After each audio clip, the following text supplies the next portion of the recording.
السلام علیکم ورحمۃ اللہ وبرکاتہ۔ میں آپ کا بھائی ابو طلحہ ضحاک آپ سب کا میں استقبال کرتا ہوں۔ جیسے کہ آپ لوگ سب جانتے ہیں کہ پچھلے ہفتوں یہ خبر چل رہی تھی کہ اسرائیل نے اور یہودیوں نے، ملعون یہودیوں نے بیت المقدس کے اوپر، مسجد اقصیٰ کے اوپر قبضہ کیا۔ وہاں پر انہوں نے میٹل ڈیٹیکٹرز لگا دیے، سرویلنس کیمراز لگا دیے، اور وہاں کے جو فلسطینی مسلمان تھے انہوں نے اعتراض کیا، انہوں نے منع کیا کہ ہم اندر جا کے نماز نہیں پڑھیں گے، جب تم جو ہے پورا قبضہ جو جما رہے ہو مسجد اقصیٰ کے اوپر تو ہم لوگ جو ہے اندر جا کے نماز نہیں پڑھیں گے۔ اس طریقے سے انہوں نے اعتراض کیا تھا، جس کے نتیجے میں انہوں نے مسجد اقصیٰ کو مکمل طور پہ لاک کر دیا، بند کر دیا، اور اس کے بعد مسلمانوں کو وہاں پہ نماز پڑھنے کی اجازت نہیں دی جا رہی تھی۔ اور پھر مسلمانوں نے احتجاج بھی کیا، اور دنیا بھر کے مسلمان اس چیز کے اوپر اپنا غصہ ظاہر کر رہے تھے، اور یہ سوال بار بار پوچھا جا رہا تھا کہ سعودی عرب اس معاملے میں کیا کر رہا ہے۔ اور عام طور پہ ہم یہ چیز سنتے آئے ہیں، اور بہت پہلے سے ہم کو یہ چیز بتائی گئی ہے کہ سعودی عرب مسجد اقصیٰ کے معاملے میں کچھ نہیں کرتا۔ یہی ہم کو بار بار بتاتے ہیں کہ یہ عیاشی کی زندگی گزارتے ہیں، امریکہ کے ساتھ ان کے اچھے تعلقات ہیں، ٹرمپ کی غلامی کرتے ہیں، یہ کرتے ہیں، وہ کرتے ہیں، چور ہیں، غلام ہیں، لٹیرے ہیں، یہ سب جو ہے گالی گلوچ لوگ کرتے ہیں۔ اس کے پیچھے لوگوں کے کئی مقصد ہوتے ہیں، ان کے ڈیٹیل میں ہم نہیں جائیں گے، مگر جو عام طور پہ جو ہم کو سننے میں آتا ہے کہ فلسطین کے معاملے میں، مسجد اقصیٰ کے معاملے میں سعودی عرب کچھ نہیں کرتا۔ تو چلیے میرے بھائیوں، دیکھتے ہیں کہ حقیقت میں سعودی عرب نے مسجد اقصیٰ کے معاملے میں حقیقت میں کیا کیا۔ اس نے 18 جولائی 2017 کی خبر آپ اٹھا کے پڑھیے، سارے جو آفیشیل سورسز تھے، سارے جو آفیشیل اخبارات ہیں، جیسے کہ عرب نیوز ہے، سعودی گزٹ ہے، العربیہ ہے، اس طریقے سے مختلف جو یعنی کہ میڈیا آؤٹلیٹس ہیں، اس پہ یہ خبر شائع ہوئی 18 جولائی 2017 کو کہ ملک سلمان بن عبدالعزیز آل سعود، جو فی الحال جو شاہ ہیں، جو ملک ہیں سعودی عرب کے، انہوں نے اپنے رسوخات، اپنے تعلقات اور اپنے جو کانٹیکٹس تھے واشنگٹن، وائٹ ہاؤس میں، امریکہ میں، اس کو استعمال کرتے ہوئے انہوں نے امریکہ کے اوپر دباؤ ڈالا کہ مسجد اقصیٰ کھل جائے۔ مسجد اقصیٰ کھلانے کے لیے انہوں نے، ملک سلمان بن عبدالعزیز نے اپنے ذاتی رسوخات اور اپنے تعلقات استعمال کرتے ہوئے انہوں نے دباؤ ڈالا کہ مسجد اقصیٰ کھل جائے۔ اور پھر 19 جولائی 2018 کو ایک اور خبر آئی کہ سعودی عرب کی جو شورا کونسل ہے، سعودی عرب کی شورا کونسل میں انہوں نے غصہ ظاہر کیا اور بتایا کہ اسرائیل جو ہے یہ وائلیٹ کر رہا ہے، اس طریقے سے مسلمانوں کی مسجد اقصیٰ کے اوپر یہ قبضہ جمائے ہوئے نہیں بیٹھ سکتا، تو لہٰذا اس کو روکنا لازم ہے۔ یہ 19 جولائی 2017 کی یہ خبر ہے، ٹھیک ہے۔ اس کے بعد دیکھیے آپ 21 جولائی 2017 کو ملک فہد بن عبدالعزیز آل سعود رحمۃ اللہ علیہ، جو یعنی کہ اب فی الحال جو ملک ہے، ملک سلمان، ان سے پہلے ملک عبداللہ تھے، ان سے پہلے ملک فہد تھے، تو ملک فہد کے بیٹے عبدالعزیز، شہزادہ عبدالعزیز، پرنس عبدالعزیز بن فہد بن عبدالعزیز آل سعود، انہوں نے ٹویٹ کیا اپنے ٹویٹر پر، 21 جولائی کی ٹویٹ ہے، آپ لوگ جا کے چیک کریے اس چیز کو۔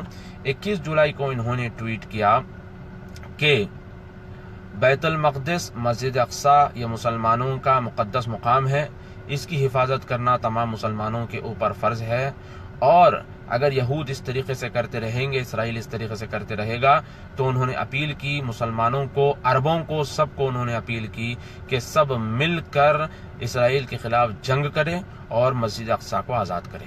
21 جولائی 2017 کو المہم جب انہوں نے یہ ٹویٹ کیا تو پورے سعودی عرب میں اس ٹویٹ کی تائید کی گئی، اور یہاں کے جو نوجوان شباب ہیں سعودی عرب کے، انہوں نے ٹویٹ کو ری ٹویٹ کیا، اور جو ہے نا اس چیز کو بہت ہی سراہا، اور اس چیز کو انہوں نے پروموٹ کیا کہ ایسا ہونا چاہیے۔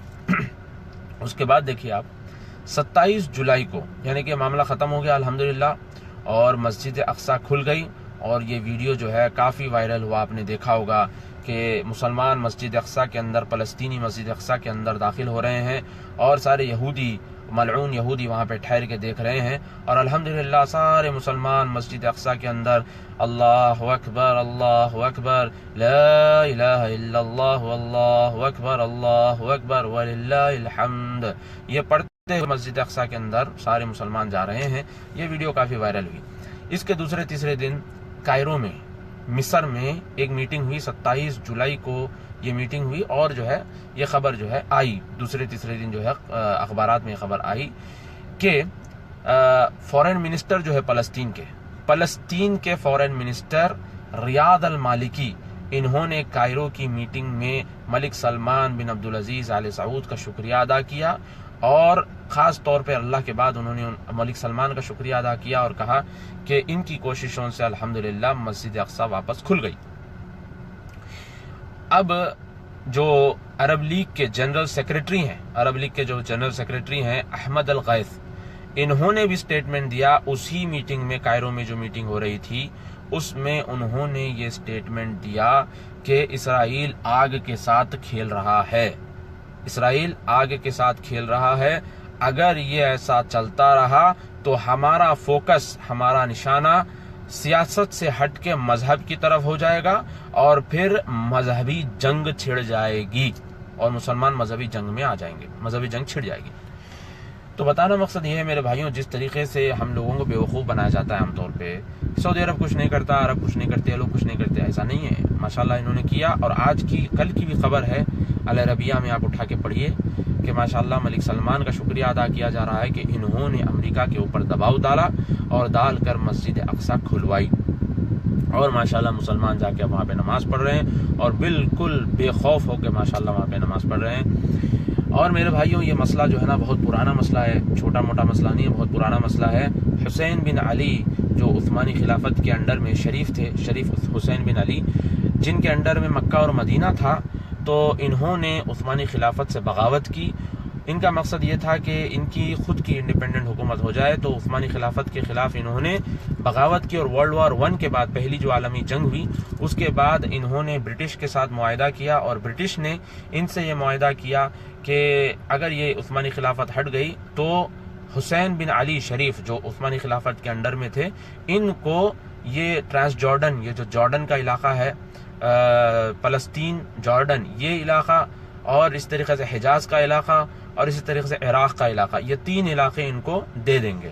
یہ برٹش نے ان سے یعنی کہ پرومس کیا تھا. اور اسی طریقے سے میک مہون ٹریٹی جو ہے ان کے ساتھ ہوئی تھی. اس کے بعد ان کو حجاز کا علاقہ دیا گیا. ان کا جو ایک بیٹا تھا عبداللہ اول، ان کو جو ہے جارڈن کا علاقہ دیا گیا. اسی طریقے سے کنگ فیصل جو ان کے دوسرے بیٹے تھے، ان کو عراق کا علاقہ دیا گیا. مگر فلسطین کا مسئلہ جب آیا تو فلسطین کے مسئلے میں برٹش نے یہودیوں کو دے دیا. اب حجاز کے علاقے میں حسین بن علی کی حکومت تھی، مکہ اور مدینے پہ بھی ان کی تھی. اللہ کی کیا مرضی تھی، اللہ کو کیا منظور تھا. ماشاءاللہ اللہ تعالیٰ کا ہم جتنا شکریہ ادا کریں کم ہے کہ اللہ تعالیٰ نے عبدالعزیز آل سعود کو اٹھایا اور مکہ اور مدینے کو الحمدللہ حسین بن علی کے پاس سے اللہ رب العزت نے سعودی عرب کو دلوا دیا. یعنی کہ اس وقت میں حسین بن علی برٹش کے ساتھ مل کر انہوں نے معاہدہ کیا تھا. اب وہ کیا معاہدے کے بعد کیا کیا ہونے والا تھا اللہ بہتر جانتا ہے. اور اللہ تعالیٰ کی مرضی تھی، منشا تھی. اللہ نے حرمین شریفین کو اللہ نے محفوظ کر لیا اور ملک عبدالعزیز کے ہاتھوں اللہ رب العزت نے ان دونوں شہروں کو دے دیا. اس کے بعد یہ پھیلتے پھیلتے الحمدللہ پھر ریاض، پھر اسی طریقے سے یعنی کہ اصل تو شروع ہوا ریاض سے، پھر اس کے بعد الحمدللہ مکہ مدینے تک گیا یہ مشن. اور اسی طریقے سے اپنا الحاصہ، قطیف، عوامیہ اور اسی طریقے سے ہوتے پورا یہاں بحرین تک جو ہے نا الحمدللہ ملک عبدالعزیز نے سعودی عرب کو بنایا. سعودی عرب کو انہوں نے شیپ دیا ماشاءاللہ، اور آج سعودی عرب ہے. تو ایسا نہیں ہے میرے بھائیوں کہ سعودی عرب جو ہے فلسطین کے معاملے میں کچھ نہیں کرتا، بلکہ پہلے سے کرتا آیا ہے. اور جب 6 ڈے عرب اسرائیل وار ہوئی تھی، اس وار میں بھی سعودی عرب تھا. سعودی عرب، عراق اور جارڈن، یہ سب مل کے، مصر، ایجپٹ، یہ سب مل کے جو ہے انہوں نے اسرائیل کے خلاف جنگ کری تھی. اور ان سارے معاملات میں آپ دیکھیں گے کہ کہیں بھی ایران نہیں ہے.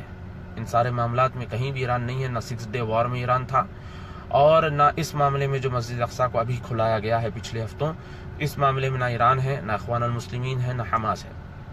یہ سارے کام جو ہے ماشاءاللہ تمام مسلمان ممالک نے مل کے یہ کام کیا. اور اس میں خاص طور پہ لیڈرشپ جو رہی ہے سعودی عرب کی رہی ہے. ہم اللہ تعالیٰ سے دعا کرتے ہیں کہ اللہ تعالیٰ جو ہے تمام مسلمان ممالک میں امن کو برقرار رکھے.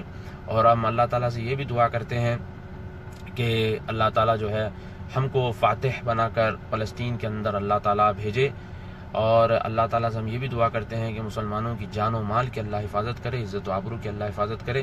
السلام علیکم ورحمۃ اللہ وبرکاتہ۔